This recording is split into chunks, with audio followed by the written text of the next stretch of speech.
Jadi buat kami ini juga merupakan opportunity, kesempatan untuk menjelaskan. Ini loh mekanisme yang ada di Kementerian Keuangan, Direktorat Jenderal Pajak. Terus orang menanyakan kapan koreksi dilakukan, bagaimana bentuknya. Bagaimanapun juga ini institusi publik yang memang kami terikat dengan undang-undang publik, undang-undang ASN, undang-undang tentang keuangan negara. Jadi nggak bisa seenak-enaknya sendiri untuk ngomong. Tapi tidak berarti bahwa kami nggak bisa melakukan langkah. Jadi kita bekerja bukan berdasarkan emosi, tapi ya berdasarkan data evidence. Tapi pemihakan terhadap perasaan masyarakat itu harus kita lakukan. Karena itu penting, yang namanya kredibilitas, persepsi, itu sesuatu yang ada objektifnya, tapi juga ada subjektifnya.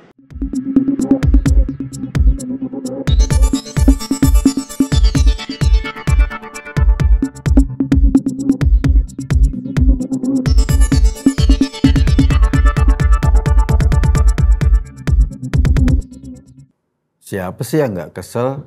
Kita ini, rakyat, diminta bayar pajak dengan tertib. Kalau lo nggak bayar, lo akan dikejar-kejar, bahkan ada pidana, disita harta lo. Tapi tiba-tiba di media sosial beredar, ada pegawai pajak yang hidupnya bermewah-mewah. Ada Robicon, ada tas-tas mewah, ada kehidupan-kehidupan yang menurut kita justru jumlahnya itu jauh di luar pendapatan dia sebagai karyawan atau ASN. Nah, satu orang yang begini atau beberapa orang yang kayak gini itu beresiko. Publik akan melihat itu tuh pegawai pajak. Duitnya barangkali dari duit yang gak jelas. Dan kita masyarakat yang pakai motor butut, yang kerja naik kendaraan umum umpel-umpelan, dikejar-kejar untuk bayar pajak. Tapi duitnya? Nah itu dia. Pertanyaan-pertanyaan itu yang menggelayuti kita ketika ada kasus tentang anak pegawai pajak yang menganiaya David kemarin. Emang sih ada gium yang kita kenal. Di dunia ini gak ada orang yang ikhlas bayar pajak. Gak ada orang yang sukarela. Karena itu, agar pendapatan pajak kita bisa maksimal, harus ada upaya paksa. Ada undang-undang yang mewajibkan orang atau warga negara membayar pajak. Kalau nggak bayar ya kena sanksi, sampai kena pidana. Kita balik lagi, kasus Rafael, bapaknya Mario Dandi yang menganiaya David ketika dikuak ke publik. Gaya hidupnya mewah dikuliti. Orang bertanya, apa semua pegawai pajak hidupnya kayak gini? Ketika itu terjadi, pecahlah kemarahan orang. Enak aja kita disuruh bayar pajak tapi pegawainya malah hidup berkelimpahan. Ini beresiko tentu saja. Persepsi ini beresiko pada orang tidak punya kepercayaan untuk bayar pajak. Orang tidak mau mengikhlaskan lagi duitnya untuk bayar pajak kalau tingkat kepercayaan orang kepada para pegawai pajak ini menurun. Dan tentu saja dampaknya bisa gila-gilaan. Kalau masyarakat hilang kepercayaan kan nanti pencapaian pajak tidak tercapai. Kalau pencapaian pajak tidak tercapai nanti beresiko pada keuangan negara. Beresiko pada jalannya negara ini dengan baik. Karena itu Menteri Keuangan Sri Mulyani sebagai pemimpin yang membawahi para pegawai pajak itu langsung bergerak cepat. Ketimbang isunya terus blunder, ia langsung mengambil langkah mencopot Rafael Alun, bapaknya Mario Dandi itu. Tapi pencopotan itu kayaknya belum cukup. Karena apa? Karena isunya masih terus bergerak kencang. Rafael sendiri nggak kuat dengan isu itu. Ia lebih memilih mundur dari ASN. Surat pengunduran dirinya sudah dikirim. Nasib Rafael belum tuntas setelah dia mundur dari ASN. Sekarang ya dia harus mengklarifikasi hartanya yang banyak itu, yang ditampilkan di media-media sosial anak dan istrinya ke KPK. Dari mana dia dapat duit itu, apakah duit halal atau duit haram, dan lain-lain. Nah, karena langkah Menteri Keuangan itu gercep, langsung membuat Katakanlah misalnya dia membubarkan, ada klub mogeknya pegawai pajak, dia bubarkan, dia langsung bikin langkah cepat untuk mencopot Rafael. Akibatnya apa? Ya akibatnya terjadi guncangan juga di internal lembaga perpajakan kita, di internal institusi perpajakan kita. Para pegawai kok merasa seperti dijewer dengan keras oleh ibunya. Padahal kan yang kena masalah itu cuma Rafael. Cuma beberapa orang. Kenapa kok mereka seolah-olah sedang ikut dihakimi. Dan ibunya, Sri Mulyani, malah berdiri bersama orang-orang yang menghakimi, bukan malah membela. Jadi orang-orang atau para pegawai pajak yang memang sebel dengan Bu Sri Mulyani langsung melancarkan serangan ke Bu Sri Mulyani. Melancarkan serangan atas sikap atasannya yang keras itu. Mereka bilang bahwa, kok pencapaian pajak yang sudah maksimal bukannya diucapkan terima kasih, kok balasannya malah seperti ini. Jangan kaget. Beberapa akun pegawai pajak mulai menyerang, mulai terang-terangan protes. Kalaupun ada yang protes keras, ada yang enggak. Mereka menyalahkan kenapa kok reaksi atasannya sangat keras. Kenapa Sri Mulyani malah ikut genderang publik. Ikut menjadi orang yang menghakimi para pegawai pajak. Buktinya apa? Buktinya dengan tindakan keras terhadap Rafael. Bukankah pencapaian pajak tahun lalu itu mencapai lebih dari 100%? Dan pencapaian itu hasil kerja keras pegawai pajak juga. Kenapa gara-gara simpati Bu Sri Mulyani malah ditunjukkan kepada masyarakat yang menuntut kasus Rafael ini? Kenapa nggak membela anak buahnya? Kira-kira kayak gitu deh.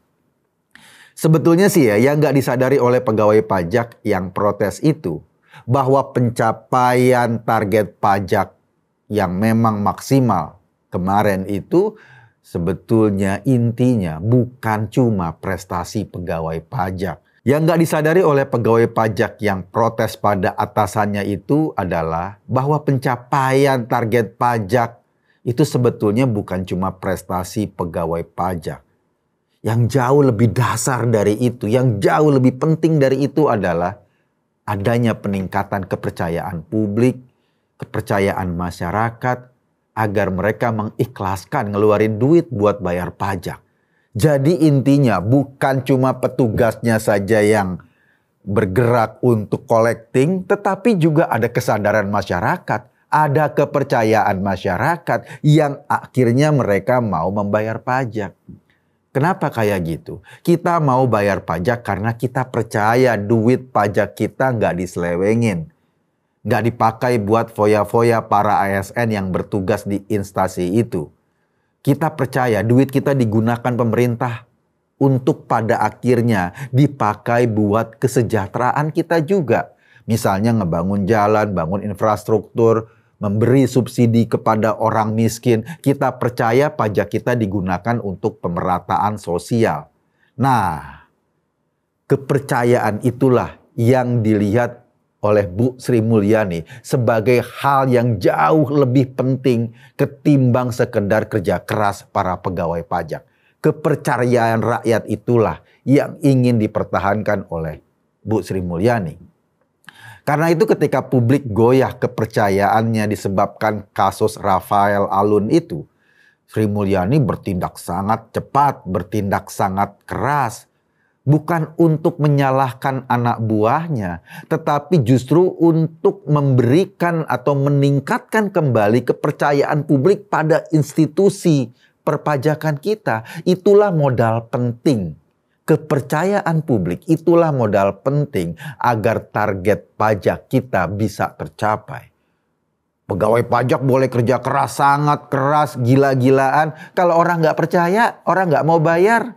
Yang ya mungkin akan ada 1-2 orang yang dipenjara, tetapi ya pencapaiannya pasti nggak akan maksimal.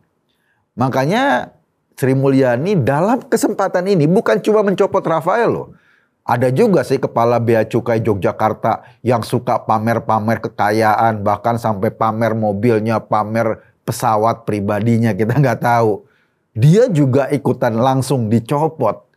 Masalahnya bukan nggak boleh pamer, masalahnya adalah pejabat yang sering pamer-pamer itu dan sok kuasa itu beresiko menurunkan kepercayaan publik pada institusi negara, pada institusi perpajakan kita, pada institusi keuangan kita. Akibatnya kalau turun kepercayaannya, kita nggak mau bayar pajak. Memang sih, kemarin ya kasus Rafael itu dari kacamata kita mungkin seperti tamparan keras kepada Bu Sri Mulyani. Bahkan ada orang yang memanfaatkan isu ini untuk langsung menghantam Menteri Keuangan kita. Tapi gue lihat ternyata dengan cantik Bu Sri Mulyani mampu justru menjadikan ini sebagai peluang. Justru dijadikan sebagai peluang untuk menunjukkan kepada publik bahwa kepercayaan kita itu masih bisa sangat terjaga. Setidaknya ini adalah peluang bahwa institusinya adalah lembaga kredibel untuk menjaga kepercayaan kita. Jadi bukan cuma dua orang itu, Rafael dan Kepala Bea dan Cukai Yogyakarta yang kena sentil. Sekarang misalnya justru digunakan momentum ini oleh Sri Mulyani untuk bersih-bersih di institusinya. Mereka mencoba mencari, kira-kira ada lagi nggak sih orang-orang model kayak Rafael di dalam institusi perpajakan kita. Dikorek. Dan hari ini kabarnya ada 69 orang pegawai pajak yang hartanya kayaknya berlebihan secara dibandingkan misalnya dengan pendapatan. Mereka diperiksa secara internal. Kenapa mereka diperiksa? Apakah mereka pasti korup atau pasti mendapatkan duit dengan cara yang tidak benar? Belum tentu. Justru itu ya mereka harus diperiksa. Mereka mungkin mendapatkan harta dari jalan yang halal, bukan hasil nilep. Tapi langkah Sri Mulyani ini penting agar kita tahu bahwa duit pajak kita memang dikelola dengan baik. Bahwa pegawai pajak yang duitnya banyak itu tidak menggunakan kekuasaannya untuk nilep. Karena mereka duitnya banyak dan mungkin profil kekayaannya itu di atas profil pendapatannya sebagai ASN, ya mereka harus menjelaskan duitnya dari mana. Sama seperti kita, masyarakat biasa, ketika kita dapat rezeki, ketika kita dapat pendapatan, harus menjelaskan kepada pegawai pajak duitnya dari mana, sudah bayar pajak apa belum. Jadi jangan dianggap itu sebagai sentilan atau tonjokan buat pegawai-pegawai pajak. Justru perlakuan ini juga hampir tiap hari dialami oleh kita masyarakat biasa yang pegawai pajak bolak-balik nanyain ini pendapatannya dari mana, ini sudah bayar pajak atau belum, pendapatan ini sudah dipotong PPh atau belum, dan lain-lain.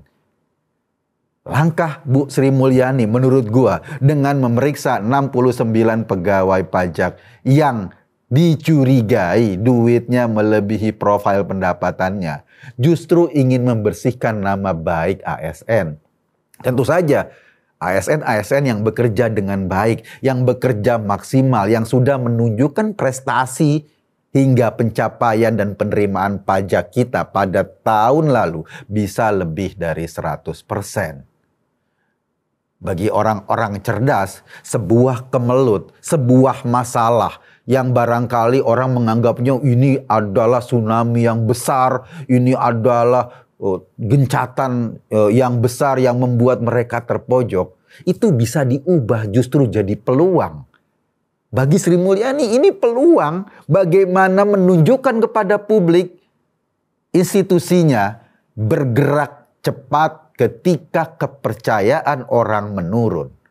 Kemelut kasus Mario, David, Agnes, Rafael yang menampar institusi pajak ini justru dimanfaatkan Ibu Sri Mulyani untuk bersih-bersih. Untuk membuktikan kepada masyarakat bahwa institusi ini masih layak dipercaya. Bahwa kalau kita bayar pajak, duitnya tetap terjaga untuk kesejahteraan kita semua. bukan untuk memperkaya 1-2 orang. Kalaupun duitnya digunakan untuk memperkaya 1-2 orang, orang-orang ini layak diperiksa, layak dibersihkan, layak disentil. Kata orang atau kata KPK, kalau bersih kenapa harus takut? Artinya apa? Artinya kalau para pegawai pajak itu bersih, mestinya nggak takut. Mestinya mereka berterima kasih pada langkah Menteri Keuangan. Agar kita semua tidak punya stigma buruk. Agar kita semua punya perasaan bahwa duit pajak kita nggak diselewengin sembarangan, apalagi digunakan untuk foya-foya. Gua ngelihat ini langkah yang luar biasa dari Bu Sri Mulyani ini. Karena sih emang ya, ini kan kejadiannya pada bulan Februari, sementara akhir Maret itu adalah masa akhir di mana harus laporan pajak kita diserahkan atau kita harus bayar pajak. Ini waktu-waktu yang menentukan sekali. Dan waktu-waktu ini menentukan keuangan negara. Kalau keuangan itu menentukan juga kondisi negara ke depan. Karena itu menurut gua, satu-satunya cara untuk menciptakan masyarakat percaya adalah langkah bersih-bersihnya Bu Sri Mulyani ini. Jangan diasumsikan bahwa semuanya seperti itu, semua pegawai pajak kayak gitu. Justru dengan cara memeriksa orang-orang yang duitnya tidak sesuai dengan profil pendapatannya, membuat kita lebih percaya, oh iya, Bu Sri Mulyani ini adalah orang yang sangat ketat untuk menjaga duit masyarakat dan berusaha mengembalikan uang-uang pajak kita itu menjadi program-program kesejahteraan sosial, membangun infrastruktur, dan semuanya akhirnya kembali kepada kita. Emang jalan-jalan, emang tunjangan pada PKH atau keluarga miskin itu duitnya dari mana? Kan dari pajak kita juga. Pajak orang-orang yang beruntung, yang masih punya pendapatan, untuk juga ikut menanggung beban orang-orang yang kurang beruntung dalam kehidupan. Itulah fungsi negara, mengadministrasikan kesejahteraan sosial, kata Ahok. Saya Kuntadi. Terima kasih.